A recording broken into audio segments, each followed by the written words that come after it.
Саламатсыздар ма, құрметті оқырмандар. Бізде қарапайым есептер бүгін түбір астынан калькулятор көмегімен сызық шығару әдістерін қарастыратын боламыз. Түбір астында 1202 және 1208 плюс 9 деген есеп келетін болса қалай шығаруға болады.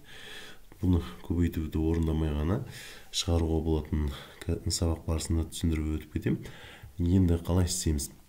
1202-ні 1208-ге көбейтуді мен мынандай нәрсе пайдаланайын. 1202-ні x деп алатын болсам, 1208-ді x плюс 6 деп алуға болады. Енді x және x плюс 6-ның көбейтіндісі плюс 9. Енді мына көбейткішті орындасақ, x квадрат плюс 6x плюс 9 біз білеміз. Қысқаша көбейту формуласын пайдаланатын болсақ, ол x плюс 3-тің квадрат екенін белгілі квадратпен түбірден қысқартатын болсақ, x плюс 3 шығатын. Және x-тің орнына 1202-ні қоятын болсақ, 1205 деген жауапта алуға болады.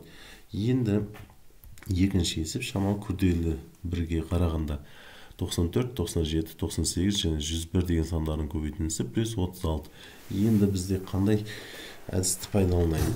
Бірінші есепте қолданылған әдісті пайдаланып есепті жалғастырайық. А деп 94-ті алайын, 97-ні А плюс 3 деп алайын, 98-ді А плюс 4 деп алсақ, А плюс 7 деп 101-ді алуға болады. Енді қарастырайық. Бұл жерде мынандай бір әдісті пайдаланып кету керек.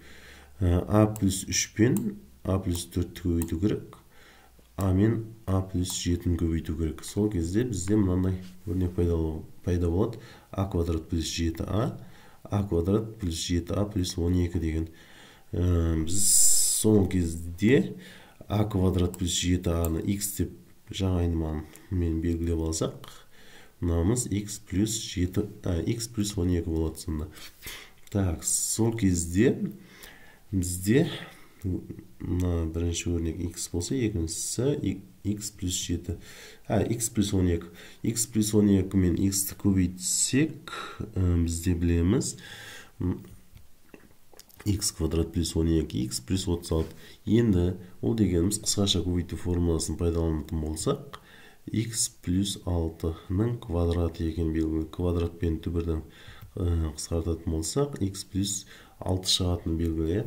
Енді x-тің орнына А квадрат плюс 7А-ны орнына қойсақ, яғни бізде А квадрат плюс 7А плюс 6. Біз А деп отырғанымыз орнына 94-ті қоюға да болады. Алайда 94-тің квадраты плюс 7-ті көбейткен 94-ті есептеп отырмай, бұдан да жеңіл әдісті пайдалануға болады. Біз білеміз, А квадрат плюс 7А плюс 6-мыз, ол дегеніміз көбейткішке жіктесек, А плюс 1 және А плюс 6 деген көбейткішке жіктеледі. Және А-ның орнына 94-ті қоятын болсам, егер А-ның орнына 94-ті қоятын болсам, бұл жерде бірінші жақшада 95 пайда болады, екінші жақшада 100 деген сан пайда болады 94-ке 6-ын қосқанда. Сол кезде 95 пен 100-дің көбейтіндісі 9500 екенін белгілі. Яғни біз бұл жерде көбейтуді орындап, оған 36-ны қосып түбірден шығаруды емес, қарапайым алгебралық әдістермен есепті шығара алдық. Енді үшінші есебіміз 2022-ның квадраты және қосылған 2022 көбейткен 2023-тің квадраты және қосылған 2023-тің квадраты дейді. Енді бұл жерде бірінші 2023-ті n деп алатын болсақ, 22-міз n минус 1 болады. Яғни осы формада жаза аламын. Бұдан кейін n минус 1-дің квадратыны қысқаша көбейту формуласын пайдалансақ, яғни n квадрат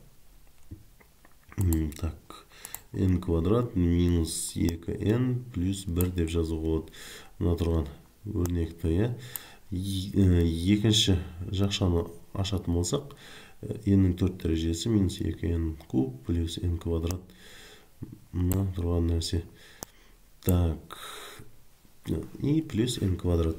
Енді бұл жерде ықшамдалатын нәрсені ықшамдайық. және көбейткіш қандай да бір санның квадраты екенін табуға әрекет жасайық. Мен мындай бір әдісті пайдаланып отырмын. n-нің 4 дәрежесі минус n куб плюс n квадрат дегеннен мына 3 мүшенің n квадратты жақшы сыртына шығарсам, n квадрат минус n плюс 1 деген сан шығады. Мына үшеуінен n-ді жақшы сыртына шығаратын болсам, бізде n квадрат минус n плюс 1 шығады. Және мына үшеуінен 1-ді шығаратын болсам, бізде осындай бір өрнек пайда болып тұр.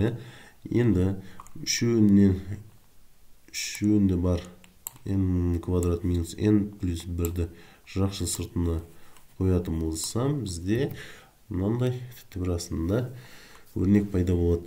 Яғни n квадрат минус n плюс 1-дің квадраты деген шығады. Квадрат пен түбірді қысқартатын болсақ, n квадрат минус n плюс 1.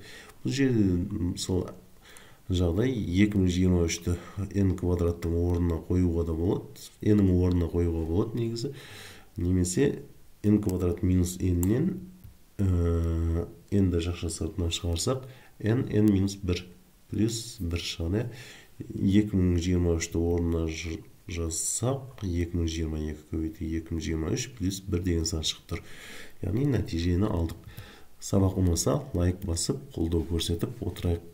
Рахмет.